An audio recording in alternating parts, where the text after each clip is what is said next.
नमस्कार दोस्तों, आपका हमारे YouTube चैनल में स्वागत है। पशु परिचर के लिए हमने नई टेस्ट सीरीज चालू की है। 10 दिन में आप पशु परिचर की तैयारी कर सकते हैं। इसमें फर्स्ट रिवीजन द्वारा मॉडल पेपर तैयार किए गए हैं। आप मॉडल पेपर को जल्दी जल्दी 1 या 2 बार 3 बार जितनी बार हो सके फर्स्ट रिवीजन कीजिए और इसमें आप कम समय में अच्छी तैयारी कर पाएंगे। और आपने यदि अगर चैनल को सब्सक्राइब नहीं किया तो चैनल को सब्सक्राइब कर लीजिए, वीडियो को लाइक कीजिए, शेयर कीजिए। अब देखते हैं आज का हमारा अपना मॉडल पेपर। निम्नलिखित में से कौन सा रासायनिक परिवर्तन नहीं है? दोस्तों रासायनिक परिवर्तन क्या होता है? दोस्तों रासायनिक परिवर्तन वे परिवर्तन होता है जिसमें पदार्थ के रासायनिक गुणों या संगठन में परिवर्तन होता है और नया पदार्थ बनता है। ठीक है दोस्तों, वो होता है रासायनिक परिवर्तन। जैसे कि मक्खन का खट्टा होना, लोहे में जंग लगना, कागज का जलना, दूध से दही जमना, बनी हुई सब्जी खराब होना, ये क्या है? तो ये रासायनिक परिवर्तन है दोस्तों। यहाँ पर देखिए, दूध से दही बनना, ठीक है, कागज का जलना, कागज का गलना या सड़ना, ये तीनों दोस्तों रासायनिक परिवर्तन में आते हैं। भौतिक परिवर्तन में कागज का गीला होना, इसका राइट आंसर हो जाएगा बी नंबर ऑप्शन, बिल्कुल सही। सेकंड नंबर का प्रश्न इसमें देखिए, कक्ष तापमान पर दूध के खट्टा होने में शामिल है। बताइए दूध का खट्टा होना, बताइए दोस्तों कौन सा परिवर्तन है? ये तो ये रासायनिक परिवर्तन है। यहाँ पर बी नंबर का ऑप्शन बिल्कुल सही उत्तर हो जाएगा। आगे देखिए दोस्तों, 3 नंबर का प्रश्न है, प्रकाश संश्लेषण में कौन सा परिवर्तन होता है? प्रकाश संश्लेषण में कौन सा परिवर्तन होता है? दोस्तों यहाँ पर आप देख सकते हैं रासायनिक परिवर्तन होता है प्रकाश संश्लेषण में। यहाँ पर बी नंबर का जो ऑप्शन है वो इसका राइट आंसर इसमें हो जाएगा। ये आपको इसमें याद रखना है, ठीक है। आगे देखिए, 4 नंबर का प्रश्न है, निम्नलिखित में से कौन सा एक भौतिक परिवर्तन है? दोस्तों भौतिक परिवर्तन किसे कहते हैं? तो दोस्तों भौतिक परिवर्तन में पदार्थ के भौतिक गुणों जैसे आयतन, अवस्था, ताप, घनत्व, रंग आदि में परिवर्तन होता है। ठीक है, तो वो होता है दोस्तों भौतिक परिवर्तन। दोस्तों यहाँ पर आप देख सकते हैं लकड़ी जलाना, फलों का पकना, भोजन पकाना, ये तीनों दोस्तों क्या है? भौतिक परिवर्तन है। यहाँ पे जल का वाष्पन है, ये रासायनिक परिवर्तन की श्रेणी में आता है। यहाँ पर अपना इसमें right answer A number option बिल्कुल सही उत्तर इसमें हो जाएगा, याद रखना, ठीक है। आगे देखिए दोस्तों, यहाँ पे 5 नंबर का प्रश्न है, निम्नलिखित में से कौन सा भौतिक परिवर्तन नहीं है? बताइए इनमें से कौन सा भौतिक परिवर्तन नहीं है? यहाँ पर देखिए, ठोसों का द्रव में पिघलना, गैसों का द्रव में द्रवीकरण, द्रवों का गैसों में वाष्पीकरण, ये तीनों दोस्तों भौतिक परिवर्तन है। लेकिन यहाँ पे पदार्थों का किण्वन, ये दोस्तों रासायनिक परिवर्तन की श्रेणी में आता है। यहाँ पर अपना इसमें सी नंबर का ऑप्शन राइट आंसर हो जाएगा। आगे देखिए दोस्तों, यहाँ पे 6 नंबर का प्रश्न है, भौतिक परिवर्तन के लिए ऐसा नाम देने का यही कारण है कि, बताइए भौतिक परिवर्तन में यानी कि भौतिक परिवर्तन नाम देने का कारण क्या है? तो इसका कारण है दोस्तों देखिए, परिवर्तन केवल भौतिक गुणों में ही होता है, बिल्कुल सही बात है। ऊर्जा का स्थानांतरण होता है, ये भी बिल्कुल सही है। यह एक उत्क्रमणीय परिवर्तन है, तो दोस्तों बिल्कुल सही है। तो यहाँ पर अपना इसमें राइट आंसर क्या हो जाएगा? वो है डी नंबर का ऑप्शन बिल्कुल सही उत्तर इसमें हो जाएगा, ठीक है। डी नंबर का ऑप्शन बिल्कुल सही उत्तर इसमें हो जाएगा, याद रखना। दोस्तों जैसे कि भौतिक परिवर्तन में क्या आएगा? बीकर में जब जल उबालना, केला छीलना, एल्यूमिनियम पन्नी को काटकर उसके टुकड़े करना, ये भौतिक परिवर्तन के उदाहरण है। तो यहाँ पर अपना इसमें राइट आंसर क्या हो जाएगा? वो है डी नंबर का ऑप्शन बिल्कुल सही उत्तर हो जाएगा। भौतिक परिवर्तन में आकृति में परिवर्तन होता है। जैसे मैंने अभी बताया था ऊपर थोड़ी देर पहले कि कागज का गीला होना, तो इसमें क्या हुआ? इसमें दोस्तों आकृति में परिवर्तन हुआ, तो ये भौतिक परिवर्तन हो गया, ठीक है। रंग में परिवर्तन होता है भौतिक परिवर्तन में, ठीक है। यहाँ पर अपना इसमें right answer D number option हो जाएगा। 7 नंबर का प्रश्न इसमें देखिए, इनमें से कौन सा एक रासायनिक परिवर्तन है? इनमें से कौन सा एक रासायनिक परिवर्तन है? दोस्तों यहाँ पर आप देख सकते हैं इसमें मक्खन का खट्टा होना, अभी बताया था मैंने आपको, मक्खन का खट्टा होना ये एक रासायनिक परिवर्तन है दोस्तों। CO2 से सूखी बर्फ बनाना, दोस्तों ये भौतिक परिवर्तन है। एक प्लेटिनियम तार का गर्म होना, ये भी भौतिक परिवर्तन है। लोहे का चुंबकीकरण, ये भी दोस्तों भौतिक परिवर्तन है। यहाँ पर ए नंबर का ऑप्शन राइट आंसर हो जाएगा। आगे देखिए, 8 नंबर का प्रश्न है, निम्नलिखित में से कौन सी प्रक्रिया रासायनिक प्रक्रिया का उदाहरण है? रासायनिक प्रक्रिया में क्या होता है? नए पदार्थ बनता है, ठीक है। दोस्तों यहाँ पर देखिए रासायनिक प्रक्रिया का उदाहरण है, यहाँ पर देखिए श्वसन की प्रक्रिया, ये दोस्तों रासायनिक प्रक्रिया का उदाहरण है। यहाँ पर अपना इसमें राइट आंसर क्या हो जाएगा? बी नंबर का जो ऑप्शन है वो इसका बिल्कुल सही उत्तर इसमें हो जाएगा, ठीक है। आगे देखिए दोस्तों, यहाँ पे क्रिस्टलीकरण उदाहरण है दोस्तों, क्रिस्टलीकरण उदाहरण है, तो ये किसका उदाहरण है? तो ये भौतिक परिवर्तन का उदाहरण है। यहाँ पर बी नंबर का ऑप्शन राइट आंसर इसमें हो जाएगा। 10 नंबर का प्रश्न इसमें देखिए, किस प्रकार के परिवर्तन में एक नया पदार्थ बनता है? किस प्रकार के परिवर्तन में एक नया पदार्थ बनता है? तो दोस्तों देखिए, रासायनिक परिवर्तन में नया पदार्थ बनता है। यहाँ पर अपना इसमें बी नंबर का ऑप्शन राइट आंसर हो जाएगा। भौतिक परिवर्तन में नया पदार्थ नहीं बनता है, ये आपको इसमें याद रखना है। राइट आंसर हो जाएगा इसमें बी नंबर का ऑप्शन बिल्कुल सही हो जाएगा। भौतिक परिवर्तन में आकृति में परिवर्तन हो जाएगा, रंग में परिवर्तन हो जाएगा, घनत्व में परिवर्तन हो जाएगा, ठीक है, लेकिन नया पदार्थ नहीं बनेगा। रासायनिक परिवर्तन में नया पदार्थ बनता है। यहाँ पर बी नंबर ऑप्शन बिल्कुल सही हो जाएगा। 11 नंबर का प्रश्न इसमें देखिए, समुद्री जल से साधारण नमक किस विधि द्वारा प्राप्त किया जाता है? तो दोस्तों कौन सी विधि द्वारा प्राप्त किया जाता है? तो दोस्तों ये वाष्पन द्वारा प्राप्त किया जाता है। यहाँ पर अपना इसमें बी नंबर का जो ऑप्शन है वो इसका बिल्कुल सही उत्तर इसमें हो जाएगा, ठीक है। आगे देखिए दोस्तों, यहाँ पे 12 नंबर का प्रश्न है, निम्नलिखित में से कौन सा एक भौतिक परिवर्तन है? कौन सा एक भौतिक परिवर्तन है? यहाँ पर देखिए, अंगूर का किण्वित होना, फलों का पकना, मोम का पिघलना, तो दोस्तों यहाँ पर देखिए मोम का पिघलना, ठीक है, ये क्या हो रहा है यहाँ पे? तो दोस्तों ये एक भौतिक परिवर्तन है, मोम का पिघलना, ठीक है। यहाँ पर अपना इसमें राइट आंसर क्या हो जाएगा? वो है दोस्तों सी नंबर का जो ऑप्शन है उसका बिल्कुल सही उत्तर इसमें हो जाएगा, याद रखना, ठीक है। बाकी तीनों है वो रासायनिक परिवर्तन है दोस्तों, फलों का पकना, दूध से दही जमना, अंगूर का किण्वित होना, यहाँ पर C number option right answer. 13 number का प्रश्न इसमें देखिए, निम्नलिखित कथनों पर विचार कीजिए। दोस्तों निम्नलिखित कथनों पर क्या करना है? विचार करना है, बताना है कि इनमें से कौन सा है वो दोस्तों कथन सत्य है। यहाँ पर देखिए भौतिक परिवर्तन, दोस्तों देखिए यहाँ पे भौतिक परिवर्तन अनुत्क्रमणीय जबकि रासायनिक परिवर्तन उत्क्रमणीय होते हैं, ये गलत हो जाएगा दोस्तों, ये उल्टा दे रखा है यहाँ पे। भौतिक परिवर्तन उत्क्रमणीय होते हैं और रासायनिक परिवर्तन अनुत्क्रमणीय होते हैं, तो ये पहला कथन गलत हो जाएगा। आगे देखिए, जब रासायनिक परिवर्तन होता है तो एक या एक से अधिक नए पदार्थ बनते हैं, तो दोस्तों ये कथन बिल्कुल सही है। तो यहाँ पर सत्य कथन बताना था, 2 नंबर का ऑप्शन राइट आंसर हो जाएगा, यानी कि केवल 2। यहाँ पर बी नंबर का ऑप्शन बिल्कुल सही हो जाएगा। 14 नंबर का प्रश्न है, इसमें देखिए, निम्नलिखित में से कौन सी क्रिया यह निर्धारण करने में मदद करती है कि रासायनिक अभिक्रिया हुई है या नहीं? अच्छा, बहुत ही अच्छा प्रश्न है। बताइए कौन सी क्रिया यह निर्धारण करने में मदद करती है कि रासायनिक अभिक्रिया हुई है या नहीं। तो यहाँ पर देखिए दोस्तों, यहाँ पे अवस्था में परिवर्तन, गैस का उत्सर्जन, रंग बदलना। तो दोस्तों इसका राइट आंसर क्या हो जाएगा, ये सभी। तो यहाँ पर डी नंबर का ऑप्शन बिल्कुल सही उत्तर इसमें हो जाएगा, याद रखना, ठीक है। आगे देखिए दोस्तों, यहाँ पे 15 नंबर का प्रश्न है, निम्नलिखित में से कौन सा एक रासायनिक परिवर्तन नहीं है। कौन सा एक रासायनिक परिवर्तन नहीं है दोस्तों, पता चल गया होगा यहाँ पे आपको। देखिए लोहे में जंग लगना, ये रासायनिक परिवर्तन है। मैग्नीशियम रिबन का दहन, तो दोस्तों ये भी रासायनिक परिवर्तन है। मेहंदी का रचना, ये भी रासायनिक परिवर्तन है। सब्जी को काटना, ये दोस्तों रासायनिक परिवर्तन नहीं है, ये भौतिक परिवर्तन है। यहाँ पर अपना इसमें राइट आंसर क्या हो जाएगा, सी नंबर का ऑप्शन बिल्कुल सही। भौतिक परिवर्तन में मैंने आपको क्या बताया था भाई, आकृति में परिवर्तन हो जाएगा, घनत्व में परिवर्तन हो जाएगा, रंग में परिवर्तन हो जाएगा, ठीक है। तो ये सब्जी है, तो इसमें क्या होगा, आकृति में परिवर्तन ही तो हुआ है, काट के अपन ने छोटी करी है। तो यहाँ पर इसका right answer C number option हो जाएगा। 16 नंबर का प्रश्न है, इसमें देखिए निम्नलिखित में से कौन सा एक भौतिक परिवर्तन है। कौन सा एक भौतिक परिवर्तन है। तो दोस्तों देखिए, किसी धातु की छड़ को गर्म करना, किसी धातु की छड़ को गर्म करना, ये क्या है, यह एक भौतिक परिवर्तन है। मानव में पाचन, मानव में श्वसन, प्रकाश संश्लेषण, ये तीनों रासायनिक परिवर्तन की श्रेणी में आते हैं। यहाँ पर ए नंबर का ऑप्शन बिल्कुल सही उत्तर हो जाएगा। दोस्तों बहुत ही मुश्किल से ये प्रश्न है वो इकट्ठे करे गए हैं, आपको कहीं पे भी रासायनिक और भौतिक परिवर्तन से संबंधित इतने प्रश्न है वो नहीं देखने को मिलेंगे। तो इसलिए ये सारे प्रश्न है वो देखने आपको बहुत जरूरी है। 17 नंबर का प्रश्न इसमें देखिए, ताजा कटा हुआ सेव उदाहरण है। ताजा कटा हुआ सेव उदाहरण है, तो दोस्तों ये किसका उदाहरण है। तो दोस्तों ये भौतिक परिवर्तन का उदाहरण है। तो यहाँ पर अपना इसमें ए नंबर का ऑप्शन बिल्कुल सही उत्तर हो जाएगा। भाई उस क्या हुआ, आकृति में परिवर्तन ही तो हुआ, ठीक है। ताजा कटा हुआ सेव, अभी देखिए उसके रंग परिवर्तन नहीं हुआ है, ठीक है, रंग भी परिवर्तन भी हो जाएगा, तो भी दोस्तों ये भौतिक परिवर्तन का ही उदाहरण माना जाएगा। तो यहाँ पर अपना ए नंबर का ऑप्शन बिल्कुल सही। आगे देखिए, चाशनी बनाना कौन सी प्रक्रिया है। चाशनी बनाना कौन सी प्रक्रिया है, तो दोस्तों ये भौतिक परिवर्तन है। यहाँ पर ए नंबर का ऑप्शन राइट आंसर हो जाएगा, भौतिक परिवर्तन। आगे देखिए 19 नंबर का प्रश्न है, कांच का टूटना निम्नलिखित में से किस प्रकार का परिवर्तन है। कांच का टूटना निम्नलिखित में से कौन सा परिवर्तन है, तो दोस्तों ये भौतिक परिवर्तन है। यहाँ पर अपना इसमें right answer A number option हो जाएगा। भाई क्या हुआ, आकृति में परिवर्तन हुआ है, तो यहाँ पर ए नंबर ऑप्शन बिल्कुल सही। 20 नंबर का प्रश्न इसमें देखिए, निम्नलिखित में से कौन सा या कौन से रासायनिक परिवर्तन के उदाहरण है। रासायनिक परिवर्तन के कौन से उदाहरण है वो अपने को यहाँ पर बताना है। देखिए नमक का क्रिस्टलन संघनन और दूध आस्कंदन, तो दोस्तों यहाँ पे देखिए दुग्ध आस्कंदन है, ठीक है, ये रासायनिक परिवर्तन का उदाहरण है, बाकी दोनों नहीं है। तो यहाँ पे अपने को सही उत्तर का चयन करना था कुट भाषा में, तो इसका राइट आंसर हो जाएगा वो है दोस्तों यहाँ पे केवल 3, बी नंबर का जो ऑप्शन है वो इसका राइट आंसर हो जाएगा। आगे देखिए दोस्तों, इनमें से कौन सा रासायनिक परिवर्तन है, बताइए इनमें से कौन सा रासायनिक परिवर्तन है। दोस्तों यहाँ पर देखिए मक्खन का खट्टा होना, ये रासायनिक परिवर्तन है, बिल्कुल सही है। तो यहाँ पर ए नंबर का ऑप्शन राइट आंसर हो जाएगा, याद रखना ए नंबर का ऑप्शन बिल्कुल सही उत्तर हो जाएगा। आगे देखिए, जब हम सेव को टुकड़ों में काटते हैं, जब हम सेव को टुकड़ों में काटते हैं तो कुछ समय बाद सतह का रंग भूरा हो जाता है, यह एक है, तो यह एक क्या है। तो दोस्तों बताइए, तो दोस्तों देखिए वो कटा हुआ था ताजा सेव जो मैंने अभी आपको बताया था, ठीक है। तो इसमें क्या होता है कि ये रासायनिक परिवर्तन की श्रेणी में आएगा। देखिए कटा हुआ सेव कुछ समय बाद में भूरा हो जाता है, क्योंकि सेव में उपस्थित आयरन का ऑक्सीकरण हो जाता है, तो इसमें नया पदार्थ बन रहा है। परंतु दोस्तों सेव की अवस्था में कोई परिवर्तन नहीं है, इसलिए दोस्तों ये रासायनिक परिवर्तन की श्रेणी में आएगा। तो यहाँ पर अपना इसमें राइट आंसर रासायनिक परिवर्तन, यहाँ पर बी नंबर ऑप्शन बिल्कुल सही उत्तर हो जाएगा। यहाँ पर मैंने अभी आपको बताया सेव में उपस्थित आयरन का ऑक्सीकरण हो रहा है, वो नया पदार्थ बन रहा है, इसलिए दोस्तों रासायनिक परिवर्तन की श्रेणी में आएगा। वो ताजा कटा हुआ सेव था, वो भौतिक परिवर्तन की श्रेणी में आएगा, ठीक है। यहाँ पर बी नंबर ऑप्शन बिल्कुल सही उत्तर हो जाएगा। यहाँ पर देखिए प्रश्न में क्या लिखा हुआ है, कुछ समय बाद लिखा हुआ है, इसलिए रासायनिक परिवर्तन में आएगा। आगे देखिए 23 नंबर का प्रश्न है, निम्नलिखित में से किसमें परिवर्तन करके किसी पदार्थ को एक अवस्था से दूसरे में परिवर्तित किया जा सकता है। निम्नलिखित में से किसमें परिवर्तन करके किसी पदार्थ को एक अवस्था से दूसरे अवस्था में परिवर्तन किया जा सकता है। तो इसका राइट आंसर हो जाएगा दोस्तों वो है तापमान। यहाँ पर डी नंबर का ऑप्शन बिल्कुल सही उत्तर हो जाएगा। दोस्तों किसी पदार्थ की अवस्था परिवर्तन करने के लिए तापमान दाब में परिवर्तन होना आवश्यक है, ये आपको इसमें याद रखना है। राइट आंसर हो जाएगा यहाँ पे डी नंबर का ऑप्शन बिल्कुल सही। आगे देखिए 24 नंबर का प्रश्न है, यहाँ पर आप देख सकते हैं कि निम्न में से कौन सा भौतिक परिवर्तन का उदाहरण है। देखिए ये प्रश्न है वो एलडीसी में पूछा गया प्रश्न है, निम्न में से कौन सा भौतिक परिवर्तन का उदाहरण है। तो यहाँ पर आप देख सकते हैं दोस्तों कौन सा, तो दोस्तों देखिए इसमें जो कागज का जलना, ठीक है, कागज का जलना, जंग लगना, ठीक है, चांदी का काला होना, पानी का उबलना। तो दोस्तों इसमें देखिए पानी का जो उबलना है ये भौतिक परिवर्तन का उदाहरण है। तो यहाँ पर इसमें राइट आंसर क्या हो जाएगा, वो है 4 नंबर का ऑप्शन बिल्कुल सही। आगे देखिए 25 नंबर का प्रश्न है, निम्न में से कौन सा भौतिक परिवर्तन का उदाहरण है। बताइए भौतिक परिवर्तन का उदाहरण है वो दोस्तों कौन सा है। तो दोस्तों ये भी देखिए एलडीसी 2018 में पूछा गया प्रश्न है। देखिए कागज का फटना, पेड़ को काटना, जल का बर्फ बनना, तो ये तीनों क्या है, ये दोस्तों भौतिक परिवर्तन है। तो यहाँ पर नया पदार्थ नहीं बन रहा, आप जल का बर्फ बनना, आप बर्फ से दोस्तों वापस जल भी बना सकते हैं, ठीक है। तो यहाँ पर अपना इसमें राइट आंसर हो जाएगा, दिए गए सभी विकल्प है वो इसमें भौतिक परिवर्तन के उदाहरण है। यहाँ पर 4 नंबर का ऑप्शन बिल्कुल सही हो जाएगा। आगे देखिए कक्ष तापमान पर दूध के खट्टा होने में शामिल है। तो दोस्तों ये दूध का खट्टा होना रासायनिक परिवर्तन है। 2021 में ये दोस्तों स्टेनोग्राफर परीक्षा में पूछा जा चुका है ये प्रश्न।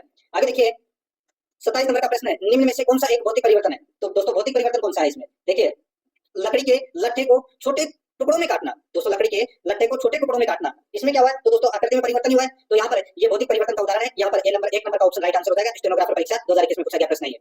28 नंबर का प्रश्न इसमें देखिए मोमबत्ती जलने के दौरान किस प्रकार का परिवर्तन होता है। बताइए मोमबत्ती जलने के दौरान किस प्रकार का परिवर्तन होता है। यहाँ पर आप देख सकते हैं दोस्तों मोमबत्ती जलना, ये दोस्तों एक क्या है, भौतिक और रासायनिक दोनों है। दोस्तों ये भौतिक और रासायनिक परिवर्तन दोनों है। मोमबत्ती जलने के दौरान किस प्रकार का परिवर्तन होता है, तो दोस्तों ये जलना है ये रासायनिक में हो जाएगा, और मोम का पिघलना ये दोस्तों भौतिक परिवर्तन। तो यहाँ पर अपना इसमें भौतिक और रासायनिक परिवर्तन दोनों, इसका राइट आंसर हो जाएगा। कनिष्ठ लेखाकार परीक्षा में पूछा गया प्रश्न है और 2023 में भी पूछा गया प्रश्न है। आगे देखिए, निम्न में से कौन सा एक रासायनिक परिवर्तन नहीं है, कौन सा एक रासायनिक परिवर्तन है वो नहीं है, वो बताना है दोस्तों। यहाँ पे देखिए, मोम का पिघलना अभी बताया था मैंने आपको, मोम का पिघलना ये एक भौतिक परिवर्तन की श्रेणी में आता है। बाकी लोहे में जंग लगना, मैग्नीशियम रिबन का दहन, मोमबत्ती का जलना, ये तीनों दोस्तों रासायनिक परिवर्तन है, लेकिन ये मोम का पिघलना भौतिक परिवर्तन की श्रेणी में आएगा। 4 नंबर का ऑप्शन राइट आंसर, स्टेनोग्राफर परीक्षा में 2021 में पूछा गया प्रश्न है ये। आगे देखिए, भौतिक परिवर्तन के लिए ऐसा नाम देने का कारण यही है कि परिवर्तन केवल भौतिक गुणों में होता है, ऊर्जा का हस्तांतरण होता है, एक उत्क्रमणीय परिवर्तन है। बिल्कुल सही है, तो इसका राइट आंसर हो जाएगा 4 नंबर ऑप्शन सही। देखिए 2021 में पूछा गया प्रश्न है स्टेनोग्राफर परीक्षा में। आगे देखिए, निम्नलिखित में से कौन सा एक भौतिक परिवर्तन है, तो बताइए दोस्तों यहाँ पे कौन सा एक भौतिक परिवर्तन है वो बताना है यहाँ पे अपने को। दोस्तों देखिए, यहाँ पे निम्नलिखित में से कौन सा एक भौतिक परिवर्तन है, तो यहाँ पर देखिए, गर्म करने पर प्लेटिनम तार का चमकना, गर्म करने पर प्लेटिनम तार का चमकना ये दोस्तों भौतिक परिवर्तन है। यहाँ पर 2 नंबर का ऑप्शन राइट आंसर हो जाएगा। महिला पर्यवेक्षक परीक्षा में ये दोस्तों प्रश्न है वो पूछा जा चुका है। आगे देखिए दोस्तों, यहाँ पे देखिए 32 नंबर का प्रश्न है, काटने के पश्चात सेव का भूरे रंग में बदलना उदाहरण है। बताइए दोस्तों, काटने के पश्चात है सेव का भूरे रंग में बदलना ये क्या है, बताइए। तो दोस्तों, काटने के पश्चात है सेव का जो भूरे रंग में बदलना है वो क्या कहलाता है, तो ये एक यहाँ पर आप देख सकते हैं दोस्तों। देखिए, मैंने अभी आपको बताया था थोड़ी देर पहले, ये क्या है इसमें दोस्तों, ये रासायनिक परिवर्तन की श्रेणी में आ जाएगा। ठीक है, तो यहाँ पर इसमें 4 नंबर का ऑप्शन बिल्कुल सही हो जाएगा, भूरे रंग में बदलना, यानी कि कुछ समय दे रखा गया है इसको। यहाँ पर एलडीसी एग्जाम में 2018 में पूछा गया प्रश्न है। आगे देखिए, कौन सा रासायनिक परिवर्तन है, एलडीसी 2016 में पूछा गया प्रश्न है, कौन सा रासायनिक परिवर्तन है, इसका जो राइट आंसर हो जाएगा दोस्तों वो है इसमें कौन सा, बताइए। तो दोस्तों, इसमें आप देख सकते हैं रासायनिक परिवर्तन है इसमें दूध से दही जमाना, दूध से दही जमाना ये रासायनिक परिवर्तन है दोस्तों। राइट आंसर हो जाएगा यहाँ पे 4 नंबर का जो ऑप्शन है उसका बिल्कुल सही उत्तर इसमें हो जाएगा। ठीक है, आगे देखिए दोस्तों, यहाँ पे 34 नंबर का प्रश्न है, निम्नलिखित में से कौन सा भौतिक परिवर्तन में नहीं होता है, बताइए। निम्नलिखित में से कौन सा भौतिक परिवर्तन में नहीं होता है, तो दोस्तों यहाँ पर आप देख सकते हैं दोस्तों, भौतिक परिवर्तन में क्या नहीं होता है, तो दोस्तों देखिए, भौतिक परिवर्तन में नया पदार्थ वो नहीं बनता है। यहाँ पर 3 नंबर का ऑप्शन राइट आंसर हो जाएगा। आकृति में परिवर्तन हो जाएगा, रंग में परिवर्तन हो जाएगा, घनत्व में परिवर्तन हो जाएगा, लेकिन नए पदार्थ रासायनिक परिवर्तन में ही बनते हैं। यहाँ पर 3 नंबर का ऑप्शन राइट आंसर हो जाएगा। आरबीसी एलडीसी में ये प्रश्न पूछा जा चुका है। 35 नंबर का प्रश्न है, कौन सा भौतिक परिवर्तन नहीं है, एलडीसी 2014 में पूछा गया प्रश्न है, बताइए कौन सा भौतिक परिवर्तन नहीं है। यहाँ पर आप देख सकते हैं दोस्तों, देखिए इसमें जल का नमक में विलय होना, जल का दोस्तों नमक में विलय होना, ठीक है, और जल का क्वथनांक पर जल वाष्प का बनना, बर्फ के गलनांक पर जल का बनना, द्रवित पेट्रोलियम गैस का दहन। तो यहाँ पर पूछा गया है कि द्रवित पेट्रोलियम गैस का दहन है, ये दोस्तों भौतिक परिवर्तन नहीं है। यहाँ पर 4 नंबर का जो ऑप्शन है वो इसका बिल्कुल सही उत्तर इसमें हो जाएगा। आगे देखिए दोस्तों, यहाँ पे 36 नंबर का प्रश्न है, निम्नलिखित में से कौन सी गतिविधि रासायनिक परिवर्तन दर्शाती है, बताइए कौन सी गतिविधि रासायनिक परिवर्तन दर्शाती है। यहाँ पर इसका जो राइट आंसर हो जाएगा दोस्तों वो है इसमें कौन सा, यहाँ पर आप देख सकते हैं दोस्तों, देखिए लकड़ी का जलना, लकड़ी का जलना ये क्या है, तो ये रासायनिक परिवर्तन है। यहाँ पर अपना 4 नंबर का ऑप्शन राइट आंसर हो जाएगा। महिला पर्यवेक्षक परीक्षा 2015 में पूछा गया प्रश्न है। आगे देखिए, यहाँ पे 37 नंबर का प्रश्न है, कौन सा एक भौतिक परिवर्तन है, कौन सा एक भौतिक परिवर्तन है, सीईटी और कनिष्ठ लेखाकार में ये प्रश्न है वो पूछा जा चुका है दोस्तों। यहाँ पर देखिए, भौतिक परिवर्तन कौन सा है, प्रकाश संश्लेषण, कोयले का जलना, बर्फ का पिघलना। तो दोस्तों यहाँ पर आपको दिख रहा होगा दोस्तों, बर्फ का पिघलना, बर्फ का दोस्तों ये पिघलना है, वो यहाँ पर क्या है, तो ये भौतिक परिवर्तन है। तो यहाँ पर इसमें राइट आंसर क्या हो जाएगा, 3 नंबर ऑप्शन बिल्कुल सही। आगे देखिए, निम्नलिखित में से कौन सा रासायनिक परिवर्तन नहीं है, बताइए कौन सा रासायनिक परिवर्तन नहीं है। तो यहाँ पर आप देख सकते हैं दोस्तों, पानी का जमना, पानी का जमना ये रासायनिक परिवर्तन नहीं है, ये भौतिक परिवर्तन है। फलों का पकना, दूध का फटना, भोजन का पाचन, ये तीनों दोस्तों क्या है, रासायनिक परिवर्तन। तो यहाँ पर 3 नंबर ऑप्शन राइट आंसर हो जाएगा। वन रक्षक है 2022 में ये प्रश्न पूछा जा चुका है। आगे देखिए, भौतिक परिवर्तन का एक उदाहरण है, तो दोस्तों भौतिक परिवर्तन का कौन सा एक उदाहरण है, बताइए। दोस्तों यहाँ पर आप देख सकते हैं, मोमबत्ती का जलना, ठीक है, मोमबत्ती का जलना, दूध से दही बनना, चांदी के बर्तनों का काला पड़ना। यहाँ पर देखिए, चीनी का पानी में घुलना, चीनी का पानी में घुलना, ये दोस्तों भौतिक परिवर्तन का उदाहरण है। सीईटी में पूछा गया प्रश्न है 2023 में। आगे देखिए, जंग के लिए सही कथन है दोस्तों, जंग के लिए सही कथन है वो कौन सा है। यहाँ पर आप देख सकते हैं, यह फेरिक ऑक्साइड है, यह फेरिक ऑक्साइड है। 1 नंबर का जो ऑप्शन है वो इसका राइट आंसर हो जाएगा। दोस्तों लोहे में जंग लगना एक रासायनिक परिवर्तन है। लोहे में जंग लगने से लोहे का भार है वो दोस्तों बढ़ जाता है, और लोहे में जंग लगने में बना पदार्थ है फेरसोफेरिक ऑक्साइड होता है, यह भूरी परत के रूप में लोहे पर जम जाती है। तो यहाँ पर अपना इसमें राइट आंसर क्या हो जाएगा, 1 नंबर ऑप्शन बिल्कुल सही। ये स्टेनोग्राफर परीक्षा में पूछा गया प्रश्न है। आगे देखिए, धातु में जंग लगना किस प्रकार की अभिक्रिया है, धातु में जंग लगना किस प्रकार की अभिक्रिया है। तो दोस्तों इसका राइट आंसर हो जाएगा वो है ये रासायनिक अभिक्रिया है दोस्तों। यहाँ पर 2 नंबर का ऑप्शन बिल्कुल सही हो जाएगा, महिला पर्यवेक्षक है। और दोस्तों ये 2018 में पूछा गया प्रश्न है, ठीक है। आगे देखिए दोस्तों, यहाँ पे कौन सी जंग रोकथाम की एक विधि है, कौन सी जंग रोकथाम की एक विधि है। तो दोस्तों यहाँ पर आप देख सकते हैं, इसमें देखिए जो गैल्वेनीकरण है ये दोस्तों जंग रोकथाम की एक विधि है। यहाँ पर 3 नंबर का जो ऑप्शन है वो इसका बिल्कुल सही उत्तर इसमें हो जाएगा, ठीक है। इसमें इस्पात या लोहे के ऊपर जस्ते की परत चढ़ा दी जाती है, जिससे धातुओं का जो शरण है वो रुक जाता है, यानी कि जंग लगना रुक जाता है। तो यहाँ पर अपना इसमें राइट आंसर 3 नंबर ऑप्शन हो जाएगा। स्टेनोग्राफर परीक्षा में पूछा गया प्रश्न है। आगे देखिए, रासायनिक रूप से जंग होती है दोस्तों, रासायनिक रूप से जंग होती है, तो ये क्या होती है। तो दोस्तों यहाँ पर देखिए, अभी आपको बताया था दोस्तों, ये जो जंग होती है ये दोस्तों आयरन ऑक्साइड। तो यहाँ पर इसमें 3 नंबर का जो ऑप्शन है वो इसका बिल्कुल सही हो जाएगा, आयरन ऑक्साइड, ठीक है। आगे देखिए दोस्तों, यहाँ पे एक बंद निकाय में भौतिक एवं रासायनिक परिवर्तन के समय कौन सा गुण अपरिवर्तित रहता है, बताइए दोस्तों। अच्छा प्रश्न है, एक बंद निकाय में भौतिक एवं रासायनिक परिवर्तन के समय कौन सा गुण अपरिवर्तित रहता है? तो दोस्तों इसमें द्रव्यमान है वो अपरिवर्तित रहता है। कौन सा द्रव्यमान है वो अपरिवर्तित रहता है। कठोर जल साबुन के साथ अच्छे झाग नहीं देता, इसका कारण है बताइए। कठोर जल साबुन के साथ अच्छे झाग नहीं देता, इसका कारण क्या है? चार ऑप्शन आपके सामने दिए गए हैं। तो दोस्तों इसका राइट आंसर हो जाएगा वो है पानी में कैल्शियम तथा मैग्नीशियम के कार्बोनेट होते हैं। पानी में कैल्शियम तथा मैग्नीशियम के कार्बोनेट होते हैं, जिनकी वजह से साबुन है वो घुल नहीं पाता है, जिसकी वजह से साबुन है वो घुल नहीं पाता है। इसलिए दोस्तों कठोर जल है वो साबुन के साथ अच्छे झाग नहीं देता। तो यहाँ पर अपना इसमें राइट आंसर ए नंबर का ऑप्शन बिल्कुल सही हो जाएगा। आगे देखिए यहाँ पे सेकंड नंबर का प्रश्न है, किसी भी धातु का प्राकृतिक यौगिक जिसे धातु लाभदायक विधि से प्राप्त की जा सकती है कहलाता है। किसी भी धातु का प्राकृतिक यौगिक जिससे धातु लाभदायक विधि से प्राप्त की जा सकती है कहलाता है। तो दोस्तों क्या कहलाता है? इसका राइट आंसर हो जाएगा दोस्तों अयस्क कहलाता है। यहाँ पर 6 नंबर का ऑप्शन बिल्कुल सही अयस्क। नेक्स्ट आगे देखिए, प्लास्टर ऑफ पेरिस का रासायनिक नाम क्या है? प्लास्टर ऑफ पेरिस का रासायनिक नाम क्या है? तो दोस्तों इसका रासायनिक नाम है कैल्शियम सल्फेट। क्या है? Calcium sulphate. 6 नंबर का ऑप्शन बिल्कुल सही। नेक्स्ट आगे देखिए, क्लोरोफॉर्म का IUPAC नाम है, बताइए क्लोरोफॉर्म का IUPAC नाम है। तो दोस्तों क्या नाम है? तो वो है टेट्रा क्लोरोमीथेन। Tetra chloromethane. तो यहाँ पर अपना इसमें राइट आंसर 9 नंबर ऑप्शन बिल्कुल सही। 5 नंबर का प्रश्न है, इसमें देखिए लोहे पर जंग लगने की क्रिया को क्या कहते हैं? लोहे पर जंग लगने की क्रिया को क्या कहते हैं? इसका सही उत्तर हो जाएगा दोस्तों उसको संरक्षण बोलते हैं। ठीक है, संरक्षण। तो यहाँ पर अपना इसमें राइट आंसर हो जाएगा वो है ए नंबर का ऑप्शन बिल्कुल सही। आगे देखिए दोस्तों यहाँ पे 6 नंबर का प्रश्न है, देखिए निम्नलिखित में से कौन सा तत्व है लोहे के साथ मिश्रित होने पर इस्पात बनता है जो उच्च ताप का प्रतिरोध कर सकता है, जिसमें उच्च कठोरता तथा अपघर्षण प्रतिरोधकता होती है? निम्नलिखित में से कौन सा तत्व है लोहे के साथ मिश्रित होने पर इस्पात बनता है जो उच्च ताप का प्रतिरोध कर सकता है, जिसमें उच्च कठोरता तथा अपघर्षण प्रतिरोधकता होती है? तो दोस्तों इसका जो राइट आंसर हो जाएगा वो है दोस्तों क्रोमियम। ठीक है, क्या हो जाएगा? क्रोमियम इसका सही उत्तर हो जाएगा। बी नंबर का ऑप्शन बिल्कुल सही, क्रोमियम। 7 नंबर का प्रश्न है, इसमें देखिए क्लोरोफॉर्म कार्बन के विषय में निम्न में से एक तथ्य सही नहीं है। क्लोरोफॉर्म कार्बन के विषय में निम्न में से एक तथ्य सही नहीं है, तो वो कौन सा तथ्य सही नहीं है बताइए? तो दोस्तों इसका राइट आंसर हो जाएगा वो है, देखिए ये वाष्पशील कार्बन यौगिक है, बिल्कुल सही है। इन्हें फ्यून भी कहते हैं, बिल्कुल सही बात है। इनका उपयोग शीतलन उद्योगों में होता है, बिल्कुल सही है। ये वायुमंडल में ओजोन परत की सुरक्षा करते हैं, ये गलत हो जाएगा दोस्तों। ठीक है, ये अपना कथन है वो गलत हो जाएगा। तो यहाँ पर अपना इसमें राइट आंसर 6 नंबर का ऑप्शन बिल्कुल सही हो जाएगा। आगे देखिए दोस्तों यहाँ पे 8 नंबर का प्रश्न है, बुलेट प्रूफ पदार्थ बनाने के लिए निम्न में से कौन सा बहुलक प्रयुक्त होता है? बताइए बुलेट प्रूफ पदार्थ बनाने के लिए कौन सा बहुलक प्रयुक्त होता है? तो इसका राइट आंसर हो जाएगा वो है पॉलीकार्बोनेट। ठीक है, पॉलीकार्बोनेट। तो यहाँ पर ए नंबर का ऑप्शन बिल्कुल सही उत्तर इसमें हो जाएगा। 9 नंबर का प्रश्न है, इसमें देखिए निम्नलिखित में से कौन सा संघनन बहुलक है? निम्नलिखित में से कौन सा संघनन बहुलक है? तो इसका राइट आंसर हो जाएगा वो है डेक्रोन।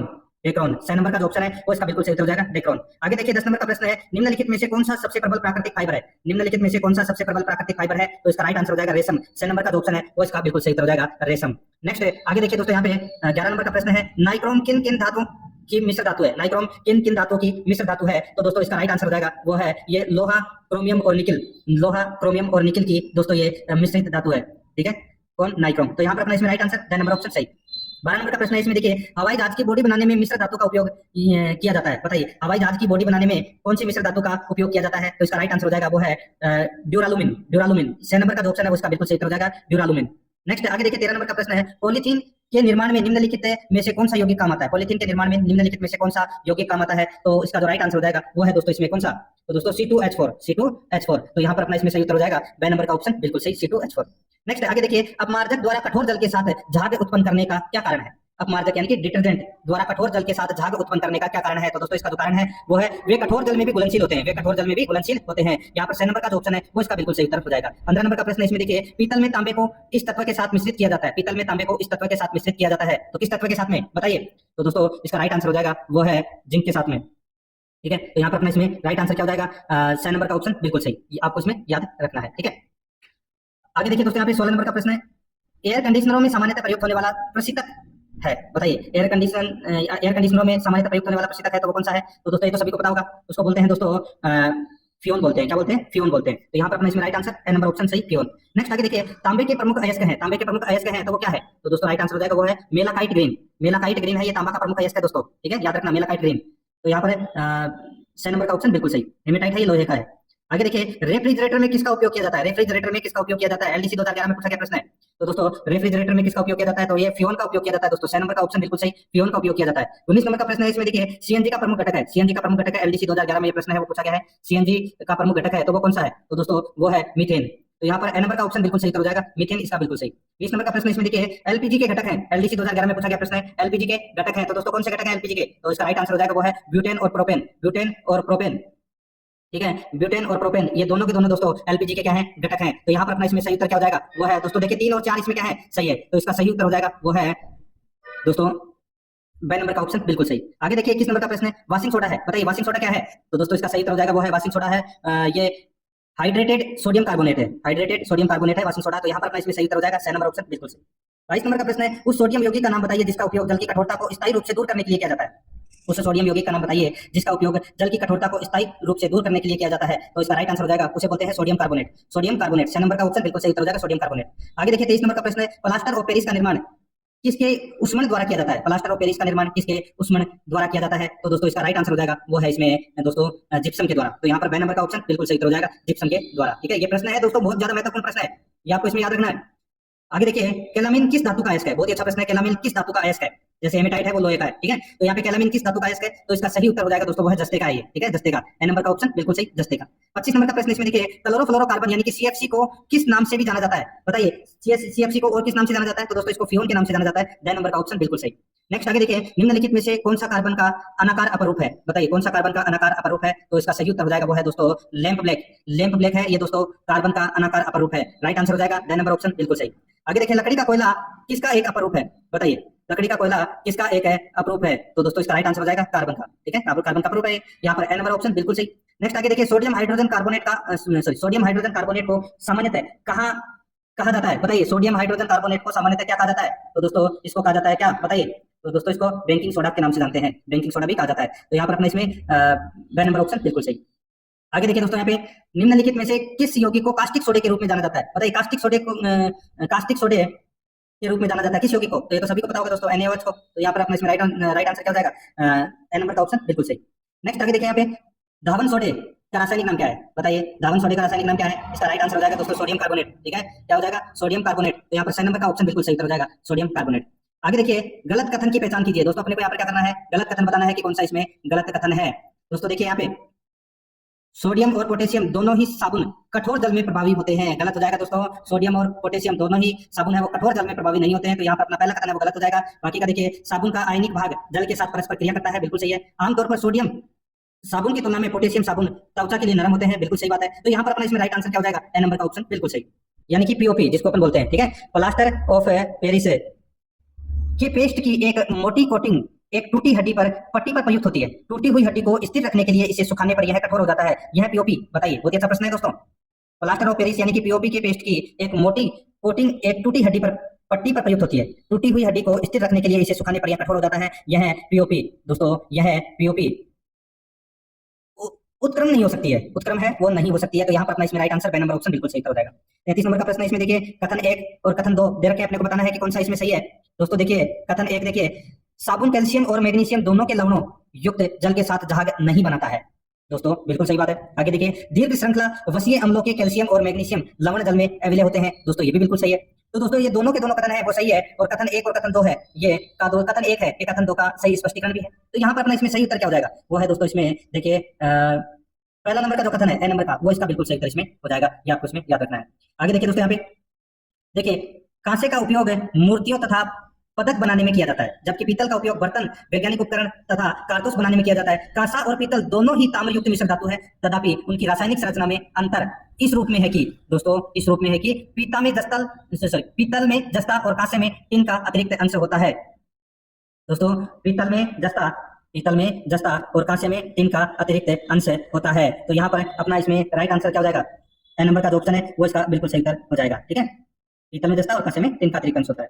आगे देखिए दोस्तों, यहाँ पे मिश्र धातु के रूप में सोने को कठोर करने के लिए कौन सी धातु मिलाई जाती है, तो बताइए कौन सी धातु मिलाई जाती है। तो इसका राइट आंसर हो जाएगा वो है दोस्तों, बताइए, ये तो सभी को पता है दोस्तों, सीयू कोबाल्ट, ठीक है, कोबाल्ट धातु है। तो यहाँ पर अपना इसमें राइट आंसर ए नंबर का ऑप्शन बिल्कुल सही हो जाएगा। आगे देखिए, सूची फर्स्ट को सूची सेकंड से सुमेलित करना है। सूची फर्स्ट में धातु या अधातु दे रखा है और सूची सेकंड में विशेषता दे रखी है, मिलाना है दोस्तों अपने को यहाँ पे, ठीक है। देखिए दोस्तों, यहाँ पे तो तब ये साथ ले लेते हैं। देखिए पारा, दोस्तों पारा है ये, इसमें देखिए इसकी विशेषता अकेला धातु जो सामान्य ताप पर द्रव्य है, बिल्कुल सही है। आयोडीन का देखिए दोस्तों, आयोडीन है दोस्तों, ये एक चमकदार अधातु है, ठीक है। और हीरे की विशेषता क्या है दोस्तों, हीरे की विशेषता है कि कठोरतम प्राकृतिक पदार्थ एवं अधातु है, बिल्कुल सही है। ग्रेफाइट है एक अधातु जो विद्युत का चालक है, बिल्कुल सही है। तो यहाँ पर अपना इसमें सही उत्तर क्या हो जाएगा, 4 3 1 2, 4 3 1 2 इसका बिल्कुल सही उत्तर हो जाएगा, ठीक है। यानी कि अपना इसमें 4 3 1 2 कौन से ऑप्शन में, बी नंबर के ऑप्शन में यही अपना सही उत्तर हो जाएगा। आगे देखिए, नीचे दी गई धातुओं को उनकी अभिक्रिया के आधार पर अवरोही क्रम में व्यवस्थित कीजिए। तो दोस्तों उनकी अभिक्रिया के आधार पर अवरोही क्रम में अपने को क्या करना है, व्यवस्थित करना है। तो दोस्तों देखिए, यहाँ पर जस्ता, कैल्शियम, कॉपर, पोटेशियम, सीसा दे रखा है यहाँ पे। तो सबसे पहले आएगा दोस्तों इसमें पोटेशियम, फिर आएगा दोस्तों इसमें कैल्शियम, ठीक है। फिर आएगा दोस्तों इसमें जिंक 3 नंबर पे। फिर आएगा दोस्तों इसमें सीसा लेड, ये 4 नंबर पे। और कॉपर आएगा दोस्तों इसमें 5 नंबर पे, ठीक है। तो यहाँ पर अपना इसमें राइट आंसर क्या हो जाएगा, वो है 42153। 42153 अपना इसमें सही उत्तर हो जाएगा, ठीक है, याद रखना। तो यहाँ पर अपना इसमें सही उत्तर 42153, 42153 यानी कि 6 नंबर का ऑप्शन बिल्कुल सही उत्तर हो जाएगा। नेक्स्ट आगे देखिए, ये जूनियर अकाउंटेंट में ये पूछा गया प्रश्न है 2023 में। एक्स एक नरम तत्व है और जिसे चाकू से काटा जा सकता है, उसे खुली हवा में नहीं रखा जा सकता और वह पानी के साथ बहुत तेजी से अभिक्रिया करता है, तो एक्स को पहचानिए। तो दोस्तों एक्स क्या है, दोस्तों एक्स है वो सोडियम है, ठीक है। सोडियम को अपन है वो खुली हवा में नहीं रख सकते। यहाँ पर बी नंबर का ऑप्शन बिल्कुल सही। आगे देखिए, 90% ओजोन वायुमंडल की कौन सी परत में होती है, बताइए 90% ओजोन वायुमंडल की कौन सी परत में होती है। तो दोस्तों इसका जो राइट आंसर हो जाएगा वो है कौन सी परत में होती है, समताप मंडल में, ठीक है। तो यहाँ पर अपना इसमें राइट आंसर बी नंबर का ऑप्शन बिल्कुल सही, समताप मंडल में। देखिए जूनियर अकाउंटेंट में पूछा गया प्रश्न है। आगे देखिए, अपमार्जक का कठोर जल के साथ भी किया जा सकता है, क्योंकि अपमार्जक का प्रयोग कठोर जल के साथ भी किया जा सकता है, क्योंकि दोस्तों अपमार्जक है, दोस्तों सल्फोनिक अम्लों को, अपमार्जक सल्फोनिक अम्लों के सोडियम लवण या अमोनियम के क्लोराइड या ब्रोमाइड लवण होते हैं, जो कठोर जल में उपस्थित है दोस्तों कैल्शियम और मैग्नीशियम आयन के साथ अवशेप नहीं बनाते। तो बिल्कुल सही है, 2 नंबर का ऑप्शन है वो इसका बिल्कुल सही उत्तर हो जाएगा। 41 नंबर का प्रश्न इसमें देखिए, नीले रंग का खनिज लेपिसल जूली जिसका उपयोग अर्ध कीमती पत्थर के रूप में किया जाता है। तो दोस्तों बताइए, नीले रंग का खनिज लेपिसल जूली जिसका उपयोग अर्ध कीमती पत्थर के रूप में किया जाता है, तो दोस्तों इसका राइट आंसर हो जाएगा वो है सोडियम एल्यूमिनियम सिलिकेट, ठीक है। देखिए वुमन एम्पावरमेंट यानी कि सुपरवाइजर में प्रश्न पूछा गया था, ए नंबर का ऑप्शन बिल्कुल सही।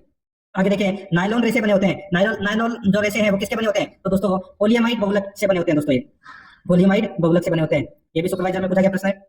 आगे देखिए, निम्नलिखित गैस मिश्रणों में से कौन सा गैस वेल्डिंग के लिए प्रयुक्त किया जाता है, तो कौन सा गैस वेल्डिंग के लिए प्रयुक्त किया जाता है, इसका सही उत्तर हो जाएगा दोस्तों वो है ऑक्सीजन तथा एसिटिलीन, बी नंबर का जो ऑप्शन है उसका बिल्कुल सही उत्तर हो जाएगा। आगे देखिए, निम्नलिखित में से कौन सा धातु कमरे के तापमान पर द्रव अवस्था में होता है, निम्नलिखित में से कौन सा धातु कमरे के तापमान पर द्रव अवस्था में होता है, तो दोस्तों इसका जो राइट आंसर हो जाएगा वो है इसमें ब्रोमीन। तो यहाँ पर 6 नंबर का ऑप्शन बिल्कुल सही उत्तर हो जाएगा, ब्रोमीन। आगे देखिए, पारा धातु का मुख्य अयस्क है, तो दोस्तों इसका राइट आंसर हो जाएगा, बताइए कौन सा है, ये तो सभी को पता होगा दोस्तों, सिनाबार, बी नंबर ऑप्शन बिल्कुल सही, सिनाबार। आगे देखिए, संपीड़ित प्राकृतिक गैस सीएनजी में मुख्यतः होता है, बताइए सीएनजी में मुख्यतः क्या होता है, तो दोस्तों इसका राइट आंसर हो जाएगा वो है मीथेन, 6 नंबर का ऑप्शन बिल्कुल सही उत्तर इसमें हो जाएगा। आगे देखिए, 47 नंबर का प्रश्न है, मुद्रा धातु की सबसे स्थायी ऑक्सीकरण अवस्था है, तो दोस्तों कौन सी है स्थायी ऑक्सीकरण अवस्था, तो इसका राइट आंसर हो जाएगा CO+2 Ag+ और Au+3। तो यहाँ पर अपना इसमें राइट आंसर हो जाएगा 2 नंबर का ऑप्शन बिल्कुल सही। देखिए CET 2022 में ये प्रश्न पूछा गया था 12th लेवल में 11 फरवरी 2023 को। नेक्स्ट आगे देखिए, बेंजीन का नाइट्रेशन है, बताइए बेंजीन का नाइट्रेशन है, तो इसका सही उत्तर हो जाएगा वो है दोस्तों इसमें कौन सा, तो वो है इलेक्ट्रोफिलिक प्रतिस्थापन, तो यहाँ पर बी नंबर का ऑप्शन बिल्कुल सही उत्तर हो जाएगा। आगे देखिए दोस्तों, यहाँ पे निम्नलिखित में से किस धातु का निष्कर्षण केवल विद्युत अपघटन के द्वारा किया जा सकता है, बताइए दोस्तों, निम्नलिखित में से किस धातु का निष्करण केवल विद्युत अपघटन के लिए किया जा सकता है, तो इसका राइट आंसर हो जाएगा एल्यूमिनियम। तो यहाँ पर ए नंबर का ऑप्शन बिल्कुल सही उत्तर हो जाएगा, CET 2022 में पूछा गया प्रश्न है। आगे देखिए, हीविया ब्रासिलियनसिस का सामान्य नाम है, हीविया ब्रासिलियनसिस का सामान्य नाम है, तो दोस्तों इसका राइट आंसर क्या हो जाएगा, वो है दोस्तों इसका सामान्य नाम है रबर, क्या नाम है, रबर। तो इसका बिल्कुल सही उत्तर क्या हो जाएगा, बी नंबर का ऑप्शन बिल्कुल सही, रबर। आगे देखिए, 51 नंबर का प्रश्न है, ग्रेफाइट में कार्बन परमाणु किसकी परतों के रूप में व्यवस्थित होते हैं, बताइए ग्रेफाइट में कार्बन परमाणु किसकी परतों के रूप में व्यवस्थित होते हैं, तो इसका राइट आंसर हो जाएगा वो है दोस्तों इसमें षटकोणीय वलय, 6 नंबर का ऑप्शन बिल्कुल सही उत्तर हो जाएगा, षटकोणीय वलय। आगे देखिए, अर्धचालक गुणों के कारण कंप्यूटर टीवी आदि में उपयोग की जाने वाली धातु है, तो वो कौन सी धातु है दोस्तों, अर्धचालक गुणों के कारण कंप्यूटर टीवी आदि में उपयोग की जाने वाली धातु है, तो वो कौन सी धातु है, तो इसका राइट आंसर हो जाएगा वो है सिलिकॉन। तो यहाँ पर अपने इसमें राइट आंसर हो जाएगा वो है बी नंबर का ऑप्शन बिल्कुल सही, ठीक है। आगे देखिए दोस्तों, यहाँ पे एक धातु जो एक नाभिकीय कार्बोनिल नहीं बनाती है, बताइए एक धातु जो एक नाभिकीय कार्बोनिल नहीं बनाती है, तो वो कौन सी है, तो वो है दोस्तों CO, ठीक है। राइट आंसर इसमें 2 नंबर ऑप्शन बिल्कुल सही। देखिए CET में पूछा गया प्रश्न है, निम्न में से कौन सी लोह अयस्क की किस्म है, अभी मैंने आपको बताया था दोस्तों लोह अयस्क की किस्म है वो कौन सी है, तो दोस्तों हेमेटाइट है वो लोह अयस्क की किस्म है। देखिए CET में पूछा गया प्रश्न है। आगे देखिए, ग्रेफाइट में विभिन्न परतें एक साथ आयोजित रहती है, तो इसका राइट आंसर हो जाएगा वो है दोस्तों इसमें, देखिए दुर्बल वान डर वाल्स बल से, बल से दोस्तों ग्रेफाइट की विभिन्न परतें एक साथ आयोजित रहती है। देखिए CET 2022 में पूछा गया प्रश्न है, 6 नंबर का ऑप्शन बिल्कुल सही। आगे देखिए, असत्य कथन को अपने को यहाँ पर छाटना है कि कौन सा इसमें असत्य कथन है। देखिए ग्रेफाइट में विस्थानीकृत इलेक्ट्रॉन होते हैं, बिल्कुल सही है। ग्रेफाइट को एक स्नेहक के रूप में प्रयुक्त किया जा सकता है, बिल्कुल सही है। ग्रेफाइट विद्युत प्रभावित नहीं करता है, ये गलत हो जाएगा दोस्तों, विद्युत प्रभावित करता है। ग्रेफाइट की परकीय संरचना होती है, बिल्कुल सही है। तो यहाँ पर अपना इसमें सही उत्तर क्या हो जाएगा, 6 नंबर ऑप्शन बिल्कुल सही। 57 नंबर प्रश्न है, प्रकृति में निम्न में से कौन सी धातु मुक्त अवस्था में मिलती है, तो इसका जो राइट आंसर हो जाएगा वो है दोस्तों सोना। ब नंबर का ऑप्शन बिल्कुल सही उत्तर हो जाएगा सोना। 58 नंबर का प्रश्न है, इसमें देखिए डायमंड है, तो डायमंड क्या है, तो दोस्तों ये कार्बन का अपर रूप है डायमंड, तो यहाँ पर इसमें ए नंबर का ऑप्शन बिल्कुल सही उत्तर हो जाएगा, कार्बन का अपर रूप है डायमंड। सीईटी 2022 में पूछा गया प्रश्न है। आगे देखिए, ऐसी प्रक्रिया जिसमें कार्बोनेट अयस्क को धातु ऑक्साइड में बदलने के लिए वायु की सीमित उपस्थिति में दृढ़ता से गर्म किया जाता है, कहलाती है। ऐसी प्रक्रिया जिसमें कार्बोनेट अयस्क को धातु ऑक्साइड में बदलने के लिए वायु की सीमित उपस्थिति में दृढ़ता से गर्म किया जाता है, कहलाता है। तो दोस्तों क्या कहलाती है बताइए, तो इसका राइट आंसर हो जाएगा वो है दोस्तों इसमें कौन सा, तो वो है निस्तापन। ठीक है, 6 नंबर का ऑप्शन बिल्कुल सही हो जाएगा निस्तापन। सीईटी 2022 में ये पूछा गया प्रश्न है। आगे देखिए, निम्न में से कौन सा अधात्विक गुण प्रदर्शित करता है, निम्न में से कौन सा अधात्विक गुण प्रदर्शित करता है, तो इसका सही उत्तर हो जाएगा, बताइए कौन सा। तो दोस्तों ये है ग्रेटिन है ये, ठीक है, ग्रेटिन, ग्रे एसन बोलते हैं इसे। तो यहाँ पर अपना इसमें right answer the number option बिल्कुल सही, सीईटी 2022 में पूछा गया प्रश्न है। आगे देखिए, कार्बन का कौन सा अपर रूप जियोडेसिक गुंबद जैसा स्वरूप रखता है, बताइए दोस्तों, कार्बन का कौन सा अपर रूप जियोडेसिक गुंबद जैसा स्वरूप रखता है, तो इसका राइट आंसर क्या हो जाएगा, वो है दोस्तों इसमें कौन सा, तो वो है फ्लोरीन, फ्लोरीन। तो यहाँ पर अपना इसमें द नंबर ऑप्शन बिल्कुल सही उत्तर हो जाएगा फ्लोरीन। ये भी सीटी में पूछा गया प्रश्न है। आगे देखिए, लिथियम और मैग्नीशियम के बीच समानता की वजह है, लिथियम और मैग्नीशियम के बीच समानता की वजह क्या है, तो दोस्तों इसका राइट आंसर क्या हो जाएगा, वो है बताइए, तो वह है समान आयनिक विभव, समान आयनिक विभव। तो यहाँ पर बे नंबर का जो ऑप्शन है वो इसका बिल्कुल सही, समान आयनिक विभव। नेक्स्ट आगे देखिए, प्लास्टर ऑफ पेरिस का सूत्र क्या है, ये तो सभी को पता होगा दोस्तों, थर्ड ग्रेड टीचर में पूछा गया था मैथ साइंस के अंदर 2022 में। CaSO4 1/2 H2O, तो यहाँ पर अपना इसमें राइट आंसर हो जाएगा वो है 6 नंबर का ऑप्शन बिल्कुल सही। नेक्स्ट आगे देखिए, निम्नलिखित में से कौन सा प्राकृतिक बहुलक नहीं है, तो कौन सा प्राकृतिक बहुलक नहीं है दोस्तों, सही उत्तर हो जाएगा इसमें रेयन, रेयन है ये प्राकृतिक बहुलक नहीं है, यहाँ पर ए नंबर ऑप्शन बिल्कुल सही। आगे देखिए, किसान मिट्टी पर अम्लता के प्रभाव को क्या मिलाकर उदासीन करते हैं, किसान मिट्टी पर अम्लता के प्रभाव को क्या मिलाकर उदासीन करते हैं, तो इसका राइट आंसर क्या हो जाएगा, वो है दोस्तों इसमें बुझा हुआ चूना, बुझा हुआ चूना। तो यहाँ पर अपना इसमें 6 नंबर का ऑप्शन बिल्कुल सही उत्तर हो जाएगा, ये थर्ड ग्रेड में पूछा गया प्रश्न है। आगे देखिए, आर्टिफिशियल रेनिंग यानी कि कृत्रिम वर्षा और क्लाउड सीडिंग के लिए सबसे अधिक इस्तेमाल किया जाने वाला रसायन है, तो वो कौन सा है, तो दोस्तों वो है सिल्वर आयोडाइड, सिल्वर आयोडाइड है, सिल्वर आयोडाइड। तो यहाँ पर 6 नंबर का ऑप्शन बिल्कुल सही उत्तर हो जाएगा। सीईटी 2022 में ग्रेजुएट लेवल में ये प्रश्न है वो पूछा जा चुका है 8 जनवरी को। आगे देखिए दोस्तों, सूची फर्स्ट को सूची सेकंड से सम्मिलित अपने को यहाँ पर करना है, ये भी प्रश्न है वो सीईटी 2022 में ग्रेजुएट लेवल में ये प्रश्न है वो पूछा जा चुका है। ठीक है, देखिए दोस्तों, प्राकृतिक बहुलक कौन किस में होता है, प्राकृतिक बहुलक दोस्तों वो है स्टार्च एवं सेल्यूलोज, और ताप दृढ़ बहुलक ये हो जाएगा दोस्तों इसमें बेकेलाइट, प्रोटीन हो जाएगा दोस्तों अमीनो अम्लों का बहुलक, और ताप सुगठे बहुलक है ये दोस्तों पीवीसी में हो जाएगा। तो यहाँ पर अपना इसमें राइट आंसर क्या हो जाएगा, वो है DABC, DABC। तो इसमें सही उत्तर क्या हो जाएगा बताइए, DABC। देखिए ये पहला नंबर का ए नंबर का जो ऑप्शन है वो इसका बिल्कुल सही उत्तर इसमें हो जाएगा। आगे देखिए, ये भी सीईटी 2022 में पूछा गया प्रश्न है, ओजोन के बारे में निम्नलिखित में से कौन सा कथन सत्य है, ओजोन के बारे में निम्न में से कौन सा कथन सत्य है, तो यहाँ पर देखिए, ओजोन का निम्न स्तर मात्रा या सौमंडलीय ओजोन वायुमंडलीय प्रदूषक है, बिल्कुल सही है। तो दोस्तों इसमें पहला ही कथन है वो क्या है सत्य है, तो इसका राइट आंसर हो जाएगा ए नंबर ऑप्शन बिल्कुल सही, 7 जनवरी को पूछा गया प्रश्न है ये। आगे देखिए, निम्न पर विचार कीजिए, मीथेन नाइट्रस ऑक्साइड और एलोन्स, तो दोस्तों इसका जो सही उत्तर हो जाएगा, देखिए यहाँ पे क्या पूछा गया है कि निम्न में से कौन संताप मंडलीय ओजोन की ह्रास के लिए उत्तरदायी है, तो इसका राइट आंसर हो जाएगा दोस्तों ये तीनों ही है। तो यहाँ पर अपना इसमें राइट आंसर हो जाएगा द नंबर का सॉरी 6 नंबर का ऑप्शन 1 2 3 तीनों इसमें सही है, सीईटी 2022 में पूछा गया प्रश्न है। आगे देखिए दोस्तों, देखिए कॉलम 1 में दिए गए रासायनिक पदार्थों का कॉलम 2 में दिए गए उपयुक्त अनुप्रयोग से मिलान करें। दोस्तों देखिए, कॉलम 1 में देखिए ब्लीचिंग पाउडर, कॉलम 1 में क्या है ब्लीचिंग पाउडर, ब्लीचिंग पाउडर है ये दोस्तों, इसका उपयोग व्यंजनीकरण में किया जाता है। ठीक है, और दोस्तों बेकिंग सोडे का प्रयोग है वो दोस्तों एंटासिड बनाने में किया जाता है दोस्तों। ठीक है, और वाशिंग सोडा में दोस्तों वाशिंग सोडा का प्रयोग कांच बनाने में किया जाता है, और दोस्तों यहाँ पे सोडियम क्लोराइड है ये दोस्तों H2 और Cl2 के उत्पादन में प्रयोग किया जाता है। तो यहाँ पर अपना इसमें राइट आंसर हो जाएगा 3 4 1 2, 3 4 1 2 इसका बिल्कुल सही उत्तर हो जाएगा 3 4 1 2। कौन सा ऑप्शन में, 6 नंबर का ऑप्शन बिल्कुल सही उत्तर हो जाएगा, सीटी 2022 में पूछा गया प्रश्न है। आगे देखिए, n परमाणुओं की 3.011 इंटू 1023 संख्या का द्रव्यमान क्या है, बताइए, इसको लेक्चर 2022 में पूछा गया प्रश्न है। तो दोस्तों इसका जो राइट आंसर हो जाएगा वो है कौन सा, तो वो है दोस्तों इसमें देखिए 7G। ठीक है, तो यहाँ पर अपना इसमें राइट आंसर हो जाएगा 6 नंबर ऑप्शन बिल्कुल सही। आगे देखिए, कार्बन डाइऑक्साइड में कार्बन और ऑक्सीजन के द्रव्यमान का अनुपात है, तो वो क्या है बताइए, कार्बन डाइऑक्साइड में कार्बन और ऑक्सीजन के द्रव्यमान का अनुपात क्या है, तो इसका सही उत्तर हो जाएगा वो है दोस्तों इसमें कौन सा, तो वह 3:8, 3:8 है, 6 नंबर ऑप्शन बिल्कुल सही। 73 नंबर का प्रश्न है, उसमें देखिए दोस्तों, निम्नलिखित में से किस पदार्थ का 100% पुनर्नवीनीकरण किया जा सकता है, बताइए किस पदार्थ का 100% पुनर्नवीनीकरण है वो किया जा सकता है, फॉरेस्ट गार्ड एग्जाम 2022 में पूछा गया प्रश्न है। तो इसका जो राइट आंसर हो जाएगा वो है दोस्तों इसमें कौन सा, तो वो है कांच का। ठीक है, तो यहाँ पर अपना इसमें सही उत्तर ए नंबर ऑप्शन सही, कांच। आगे देखिए, अमलगम मिश्र धातु है, अमलगम मिश्र धातु है, तो दोस्तों ये भी देखिए फॉरेस्ट गार्ड में पूछा गया है, तो ये मरकरी की मिश्र धातु है दोस्तों, बी नंबर ऑप्शन बिल्कुल सही। आगे देखिए, किसी तत्व के समस्थानिक समान होते हैं, किसी तत्व के समस्थानिक समान होते हैं, तो दोस्तों परमाणु क्रमांक के, तो यहाँ पर अपना इसमें 6 नंबर ऑप्शन बिल्कुल सही, परमाणु क्रमांक के। आगे देखिए, सामान्य सूत्र CnH2nO2 एक विवृत श्रृंखला का हो सकता है, वह है, तो दोस्तों ये इसका जो राइट आंसर हो जाएगा वो है ये कार्बोक्सिलिक अम्ल, कार्बोक्सिलिक अम्ल, तो यहाँ पर अपना इसमें राइट आंसर सी नंबर का ऑप्शन बिल्कुल सही, फर्स्ट क्लास में पूछा गया प्रश्न है। आगे देखिए, कंप्यूटर चिप में ज्यादातर काम में आने वाली धातु है, तो वो कौन सी धातु है? तो दोस्तों ये तो सभी को पता है, सिलिकॉन है। कौन सी है? Silicon. Right answer B number option बिल्कुल सही। नेक्स्ट आगे देखिए, अपर रूप का प्रत्येक रूप भिन्न होता है, अपर रूप का प्रत्येक रूप भिन्न होता है उनके उनके दोस्तों भौतिक गुणों से, भौतिक गुणों में, ठीक है। डी नंबर ऑप्शन बिल्कुल सही, भौतिक गुणों में। आगे देखिए, वह गुण जो कार्बनिक यौगिक की शुद्धता का मापदंड है, वह गुण जो कार्बनिक यौगिक की शुद्धता का मापदंड है, तो इसका जो राइट आंसर हो जाएगा वो है गलनांक।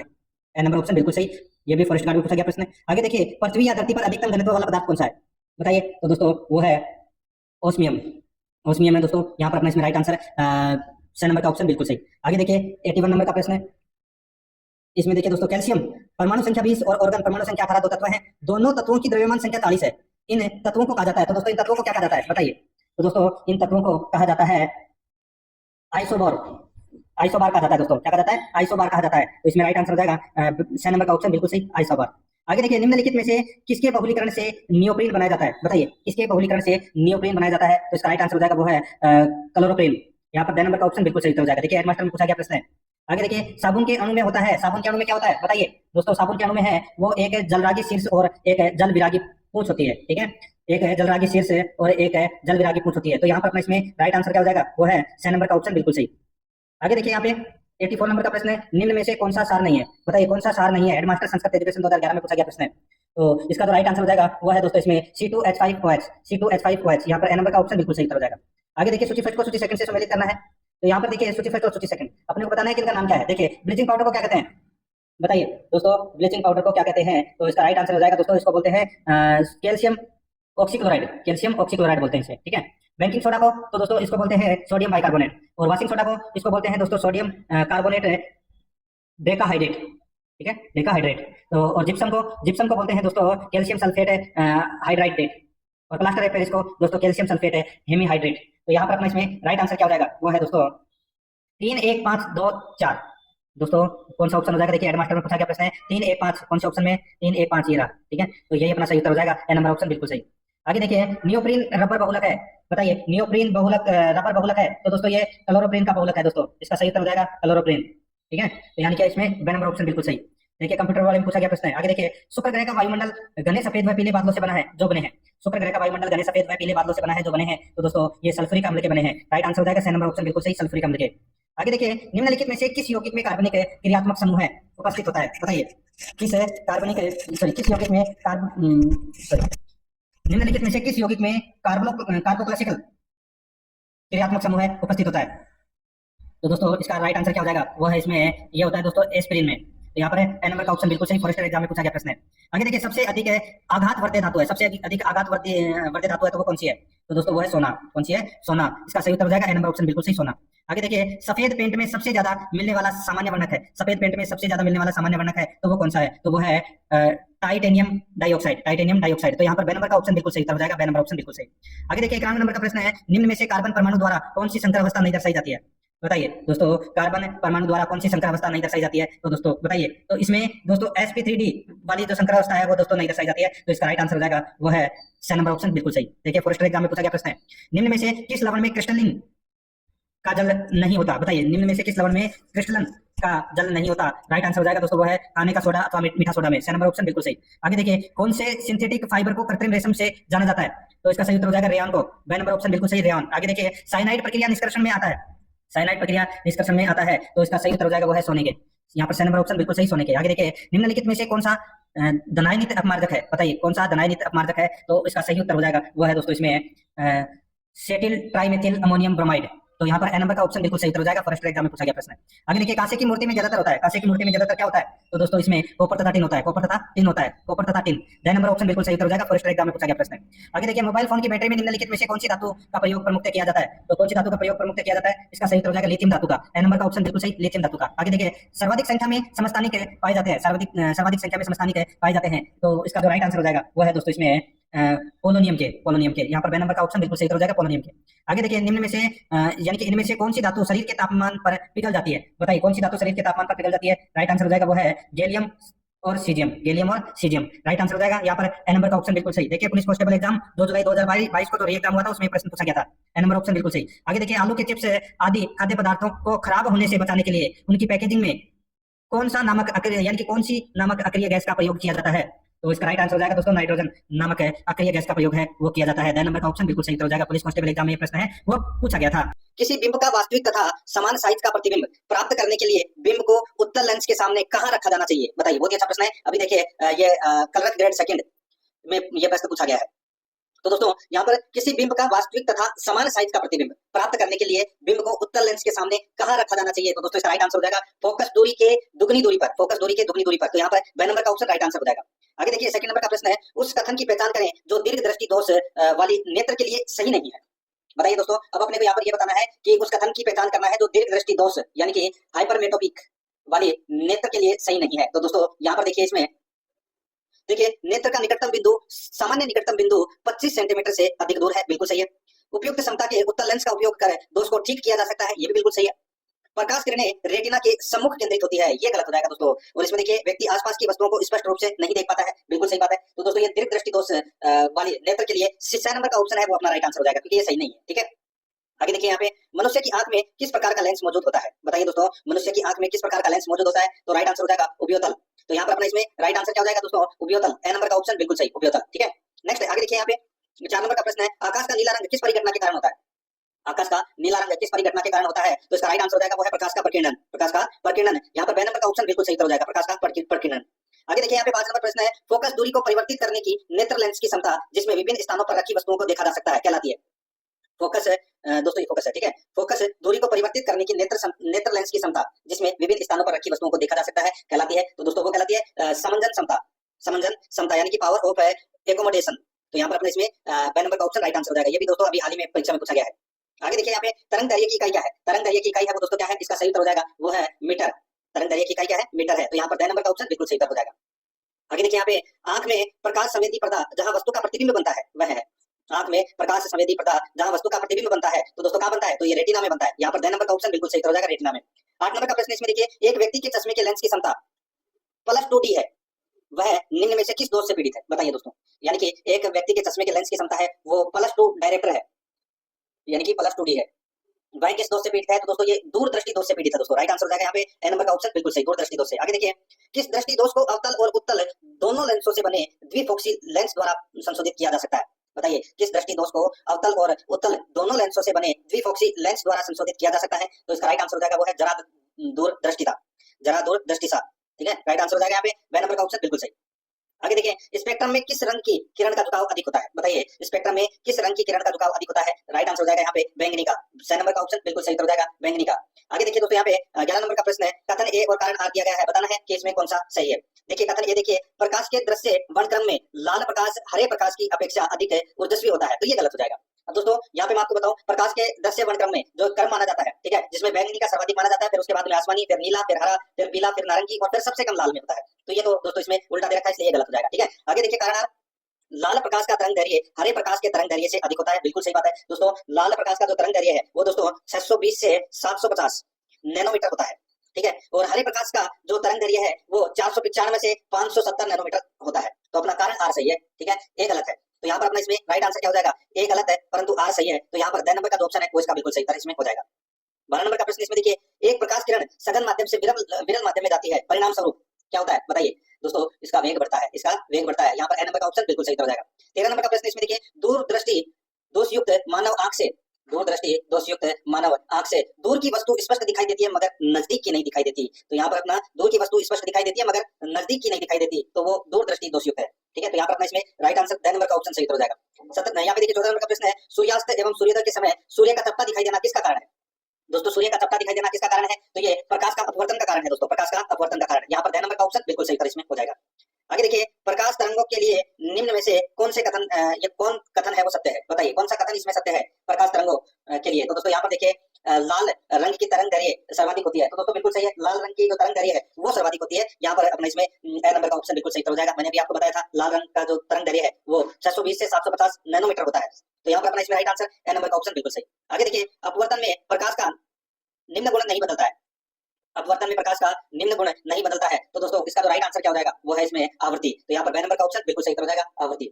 आगे देखिए 17 नंबर का प्रश्न है, पृष्ठ से परावर्तन के पश्चात वापस आने वाली प्रकाश किरण को क्या कहते हैं? पृष्ठ से परावर्तन के पश्चात वापस आने वाली प्रकाश किरण को क्या कहते हैं? तो दोस्तों उसको कहते हैं क्या? उसको बोलते हैं दोस्तों परावर्तित किरण बोलते हैं। क्या बोलते हैं? परावर्तित किरण। बे नंबर का ऑप्शन बिल्कुल सही हो जाएगा। 18 नंबर का प्रश्न इसमें देखिए, किस नेत्र रोग में द्विअवतल लेंसों का उपयोग किया जाता है? किस नेत्र रोग में द्विअवतल लेंसों का उपयोग किया जाता है? तो वो है निकट दृष्टि दोष। तो यहाँ पर अपना इसमें राइट आंसर ब नंबर का ऑप्शन बिल्कुल सही उत्तर हो जाएगा, जिसको मायोपिया बोलते हैं दोस्तों, ठीक है। ब नंबर ऑप्शन बिल्कुल सही। आगे देखिए यहाँ पे 19 नंबर का प्रश्न है, साबुन के पतले झाग में चमकदार रंगों का बनना किस परिघटना का परिणाम है? साबुन के पतले झाग में चमकदार रंगों का बनना किस परिघटना का परिणाम है? तो वो है दोस्तों बहुलित परावर्तन और व्यतिकरण का, बहुलित परावर्तन और व्यतिकरण का। यहाँ पर ए नंबर का जो ऑप्शन है वो इसका बिल्कुल सही उत्तर हो जाएगा। 20 नंबर का प्रश्न इसमें देखिए, प्रकाश के वर्ण विक्षेपण का उदाहरण है। तो दोस्तों प्रकाश के वर्ण विक्षेपण का उदाहरण है तो वो है दोस्तों प्रिज्म से प्राप्त स्पेक्ट्रम, प्रिज्म से प्राप्त स्पेक्ट्रम। ये दोस्तों प्रकाश के वर्ण विक्षेपण का क्या है? उदाहरण है। तो यहाँ पर अपना इसमें सही उत्तर क्या हो जाएगा? वो है दोस्तों स नंबर का ऑप्शन हो जाएगा, ठीक है। यहाँ पर देखिए इसमें ड नंबर का ऑप्शन नहीं दे रखा, तो यहाँ पर स नंबर ऑप्शन बिल्कुल सही उत्तर हो जाएगा। आगे देखिए 21 नंबर का प्रश्न है, इसमें भी देखिए कथन ए और कारण आर दिया गया है। अब दोस्तों यहाँ पर आप देख सकते हैं, यातायात संकेतों पर जड़ी हुई कांच की छोटी छोटी मणिकाएं उन पर प्रकाश पड़ने पर तेजी से चमकने लगती है, बिल्कुल सही बात है। कारण आप देखिए, प्रकाश पूर्णतः परावर्तित होता है जब आपतन कोण एक निश्चित क्रांतिक मान से अधिक हो जाता है एवं अपेक्षाकृत सघन माध्यम से गुजरता हुआ प्रकाश एक अपेक्षाकृत विरल माध्यम में परावर्तित होता है। तो दोस्तों बिल्कुल सही बात है। यहाँ पर देखिए ए और आर दोनों सही है और आर ए का सही स्पष्टीकरण भी करता है। तो यहाँ पर पूर्व भाषा में उत्तर देना था, ए नंबर का ऑप्शन अपना इसमें राइट आंसर हो जाएगा। आगे देखिए 23 नंबर का प्रश्न है, सॉरी 22 नंबर का प्रश्न है। देखिए सूची फर्स्ट को दोस्तों सूची सेकंड से सुमेलित करना है, ठीक है। अब सूची फर्स्ट में यहाँ पर आप देख सकते हैं घटना दे रखी है और सूची सेकंड में प्रकाश की परिघटना दे रखी है। अब दोस्तों यहाँ पर देखिए सूर्योदय और सूर्यास्त के समय सूर्य का लाल रंग का दिखना, ये कौन सी परिघटना है? तो दोस्तों ये प्रकाश के प्रकीर्णन की घटना है दोस्तों, ये प्रकाश के प्रकीर्णन की घटना है, ठीक है। देखिए तारों का टिमटिमाना, देखिए पहला का तो क्या हो गया, इसमें 2 हो गया, ठीक है। तारों का टिमटिमाना, तो ये कौन सा प्रकाश की परिघटना है? तो ये दोस्तों प्रकाश का वायुमंडलीय अपवर्तन से संबंधित है दोस्तों ये, ठीक है। और आकाश में इंद्रधनुष का निर्माण, आकाश में इंद्रधनुष का निर्माण, तो दोस्तों ये प्रकाश का परिक्षेपण से संबंधित है, ठीक है। और रेगिस्तान में मरीचिका का जो निर्माण होता है, ठीक है, ये कौन सी परिघटना? तो ये पूर्ण आंतरिक परावर्तन की परिघटना है, ठीक है। तो यहाँ पर अपना इसमें राइट आंसर क्या हो जाएगा? 2 4 1 3, 2 4 1 3 अपना इसमें सही उत्तर हो जाएगा। 2 4 1 3 यानी कि ब नंबर का जो ऑप्शन है वो इसका बिल्कुल सही उत्तर हो जाएगा। देखिए जूनियर अकाउंटेंट में पूछा गया प्रश्न है ये। आगे देखिए, खतरे के संकेत लाल रंग के होते हैं क्योंकि, खतरे के संकेत लाल रंग के क्यों होते हैं? तो मैंने भी आपको बताया दोस्तों, देखिए लाल प्रकाश है धुएं या धुएं से सबसे कम प्रकीर्णन होता है, ठीक है दोस्तों। लाल प्रकाश है धुएं या धुंध या धुएं से सबसे कम प्रकीर्णन होता है। तो यहाँ पर अपना इसमें राइट आंसर हो जाएगा, ए नंबर का ऑप्शन बिल्कुल सही। ये भी देखिए जूनियर अकाउंटेंट में पूछा गया प्रश्न है।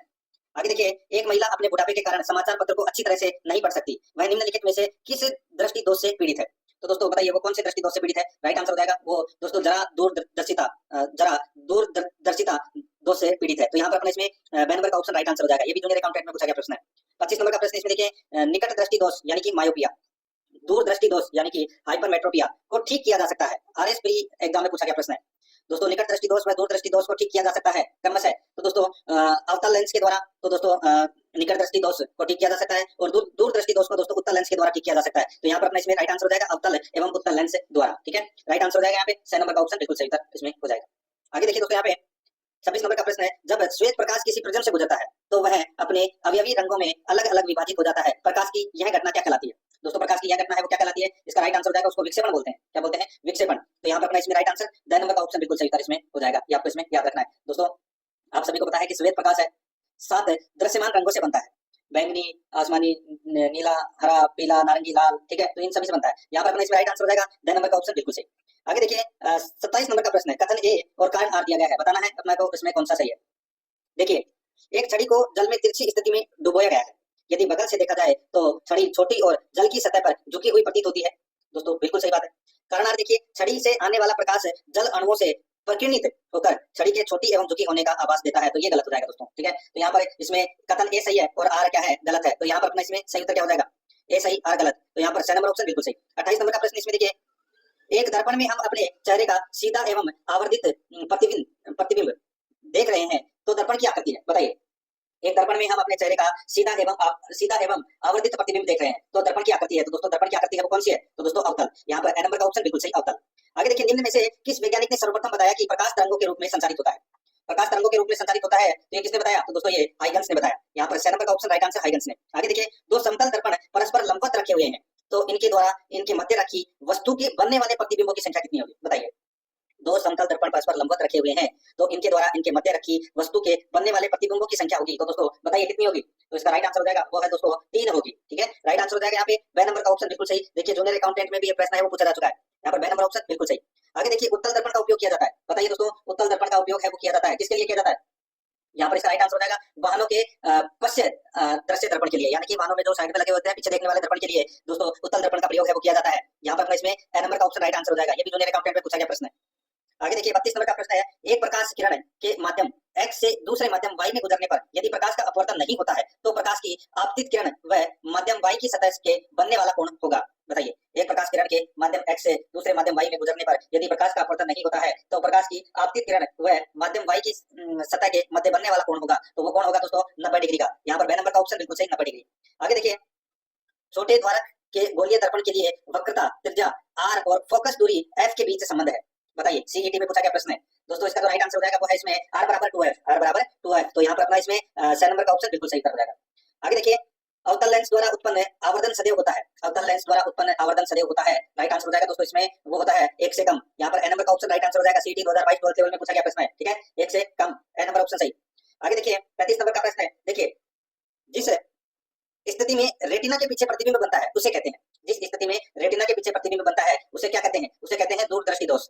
क्या बोलते हैं, दूरदृष्टि दोष बोलते हैं। राइट आंसर हो जाएगा यहाँ पे 6 नंबर का ऑप्शन बिल्कुल सही। देखिए सीईटी 2022 12th लेवल में पूछा गया प्रश्न है और 2023 में भी पूछा गया प्रश्न है ये, ठीक है। आगे देखिए, पूर्ण आंतरिक परावर्तन कब होता है, पूर्ण आंतरिक परावर्तन कब होता है दोस्तों, पूर्ण आंतरिक परावर्तन जब होता है जब अपवर्तन कोण 90 डिग्री से अधिक है, अपवर्तन कोण 90 डिग्री से अधिक है तब दोस्तों पूर्ण आंतरिक परावर्तन होता है। यहाँ पर ए नंबर का ऑप्शन बिल्कुल सही हो जाएगा। आगे देखिए, एक व्यक्ति रंगभेद दोष से पीड़ित है उसके लिए निम्न में से कौन सा वाक्य सही है। एक व्यक्ति रंगभेद दोष से पीड़ित है उसके लिए निम्न में से कौन सा वाक्य सही है, तो दोस्तों वो है व्यक्ति कुछ रंगों की श्रेणी में अंतर स्पष्ट नहीं कर पाता, व्यक्ति कुछ रंगों की श्रेणी में अंतर स्पष्ट नहीं कर सकता या पाता, ठीक है। तो ये अपना इसमें 6 नंबर का ऑप्शन राइट आंसर हो जाएगा इसमें। ये भी सीईटी में पूछा गया प्रश्न है। आगे देखिए, किसी लेंस की दक्षता निम्न संबंध से दी जाती है जहां f लेंस की फोकस दूरी है।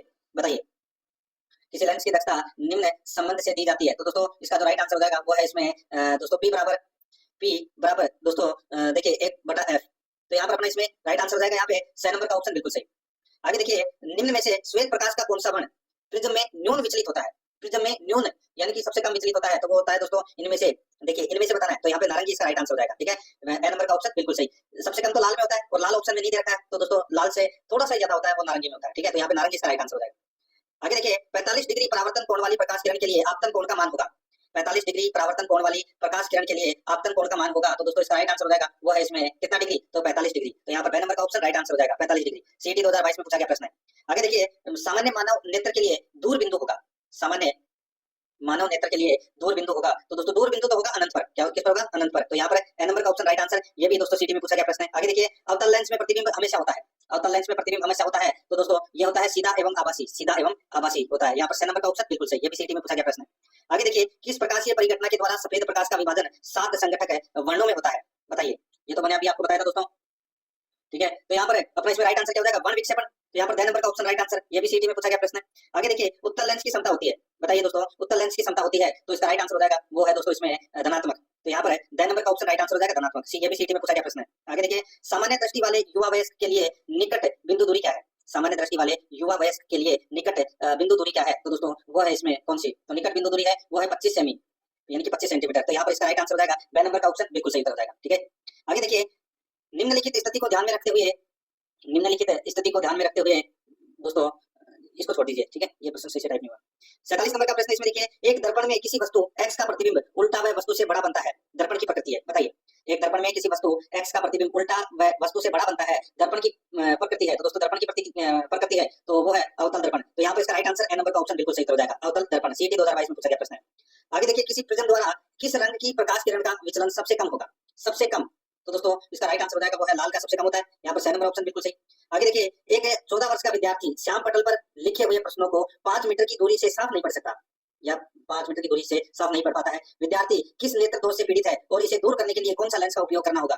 दोस्तों देखिए, इसके लिए विद्यार्थी है वो दोस्तों निकट दृष्टि दोष से पीड़ित है और उसके लिए दोस्तों अवतल लेंस का प्रयोग करना होगा। तो यहाँ पर अपना इसमें ए नंबर का ऑप्शन राइट आंसर हो जाएगा। सीटी 2022 में पूछा गया प्रश्न है। आगे देखिए, किसी वस्तु का छोटा यानी कि किसी वस्तु या बिंब का छोटा आभासी व सीधा प्रतिबिंब प्राप्त करने हेतु उसे दर्पण के सामने कहीं पर भी रखा जा सकता है।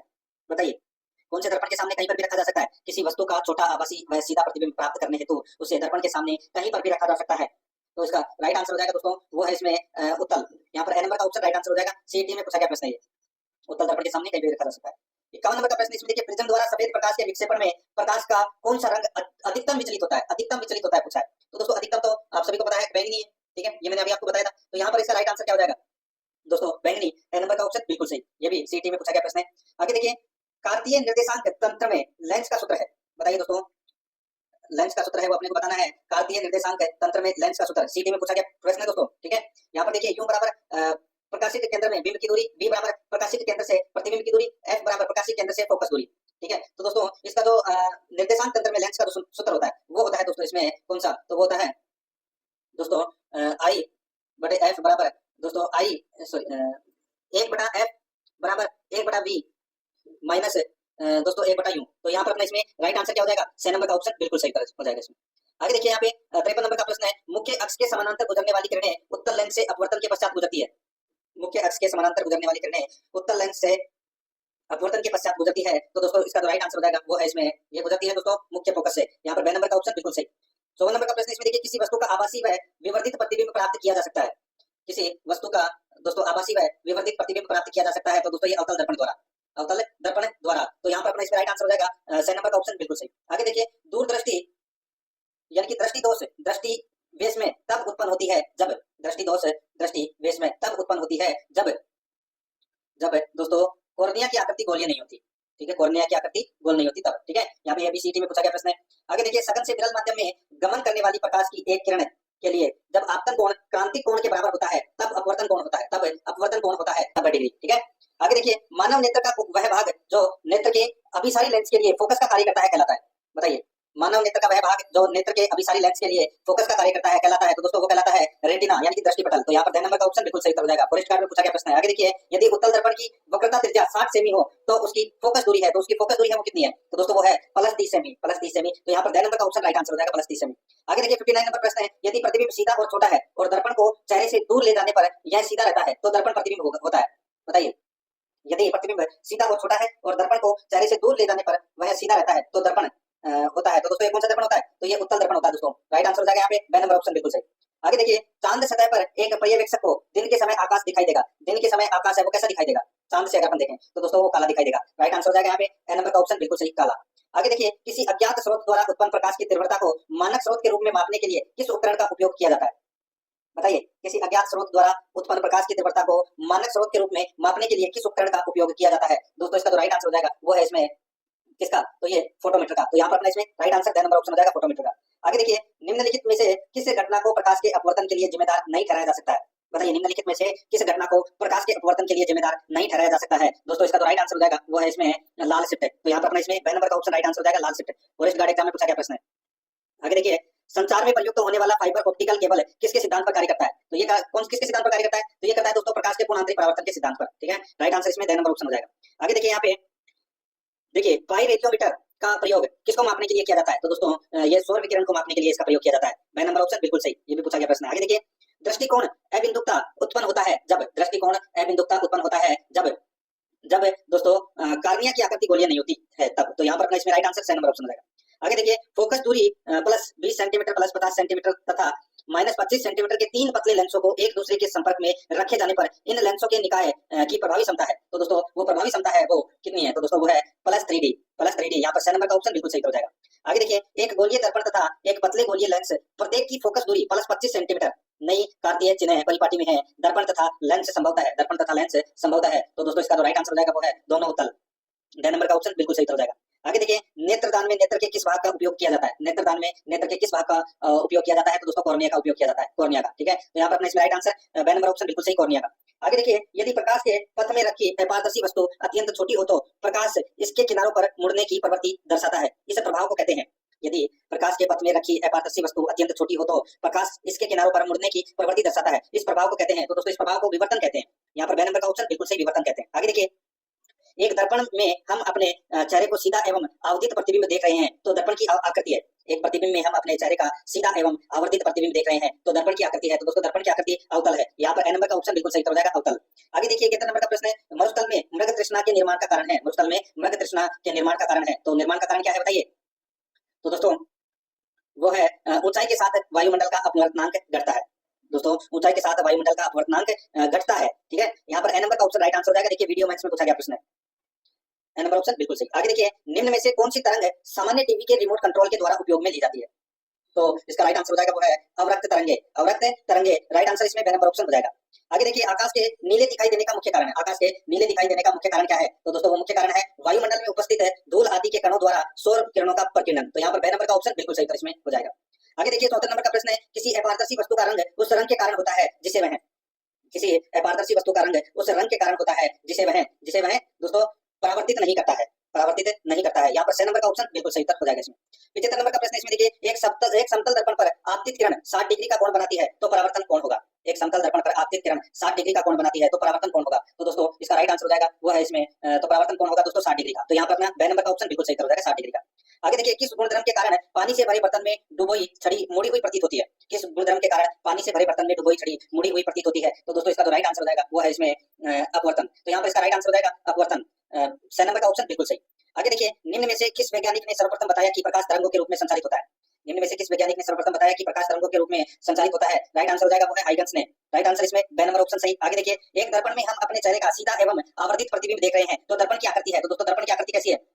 तो वो है अवतल है दोस्तों, ठीक है, अवतल। राइट आंसर हो जाएगा ए नंबर ऑप्शन सही। आगे देखिए, मोटर कार के पश्च दृश्य के लिए कौन सा दर्पण प्रयुक्त होता है? तो दोस्तों उसके लिए दोस्तों उत्तल दर्पण है वो प्रयुक्त होता है। यहाँ पर अपना डी नंबर ऑप्शन, आकाश का नीला रंग प्रतीत होता है। राइट आंसर हो जाएगा दोस्तों वो है प्रकीर्णन के कारण। तो यहाँ पर अपना इसमें सी नंबर का ऑप्शन बिल्कुल सही हो जाएगा। दोस्तों आपने पशु परीक्षा मॉडल पेपर देखा, हमारे सभी मॉडल पेपर लिस्ट में तैयार है। आप वहां से प्लेलिस्ट में से अपने मॉडल पेपर देख सकते हैं। सभी मॉडल पेपर प्लेलिस्ट में आप एक एक करके सभी मॉडल पेपर को फर्स्ट डिवीजन कर लीजिए। ये फर्स्ट डिवीजन से इसके अंदर जितने भी सवाल है आपको कम समय में जल्दी से तैयार मिलेगी। 10 दिन में हमारा डालकर 10 दिन में पूरा कोर्स कंप्लीट कर लिया जाएगा। इसके अंदर आप हमारे मॉडल पेपर को देख करके अपने को कर सकते हैं। वीडियो देखने के लिए आपको बहुत धन्यवाद। चैनल को सब्सक्राइब करिए अगर सब्सक्राइब नहीं किया है तो।